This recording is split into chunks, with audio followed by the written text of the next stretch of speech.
Welcome to Cricket World TV Talking Points, and it's all about #ChangeCricket today. Al's with me. Al, silent protest at the Oval. What's this all about? Well, it's really about the big three cricket nations, India, England and Australia, and the amount of revenue that's generated internationally by the ICC from TV rights and sponsorships that is then split up amongst the countries that are members of the ICC.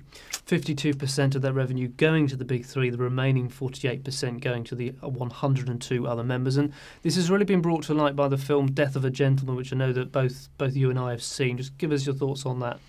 Well, a great documentary film that set out at the start to actually trace Ed Cowan's emergence into the Test arena, and they were more concerned at that stage about whether Test cricket was going to survive. And then, as the documentary goes on, it then turns more into actually about the International Cricket Council and the governing of a sport.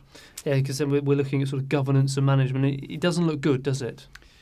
From the inside out or the outside in, no, it doesn't. It's not everybody's cup of tea administration, but certainly it's really important for all sports fans to be aware and concerned about who is actually governing the sports that they're interested in. And part of this as well is the fact that the World Cup is being reduced from 14 teams to 10. We're not going to see cricket in an Olympics. We've done talking points on these before, but just get your views on that. Yeah, I know 10 or 15 years ago I first mooted when T20 was about. What a great opportunity for world cricket to have more countries involved in a World Cup and the World T20 as it was then. And you can see from the graphic on the screen that in 2009, 2008, when we did the top 32 countries and having a World Cup that involved all of them. Yeah, and sadly for us and for people who think that's a good idea, it doesn't look very likely to happen at the moment. But we do get the sense from this that something needs to be done. Well, I think so, and I think there's a big groundswell of opinion now.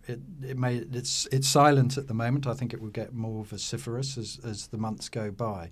But there needs to be change, and I think that most sports, we've seen it in cycling, we've seen it in athletics, we've seen it in more recently with FIFA, in football, and now cricket's under the spotlight. And governance of all sports, it's really important to have transparency throughout any organisation, but also going through from the top, the international, through to the national boards, and then even down to amateur and the professional clubs that are in between.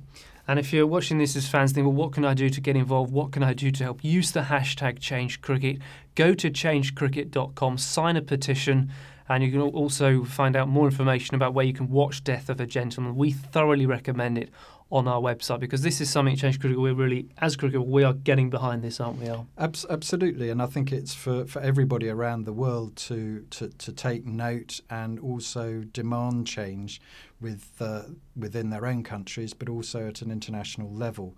And not just for cricket. Cricket's obviously our sport and our focus, but it's happening in other sports as well. And it needs to be transparent. The governance needs to be transparent, and people need to know the whys and wherefores in the administrative organisations. Well, thanks for that. Wise words as ever. Thank you very much for watching us here on Cricket World TV.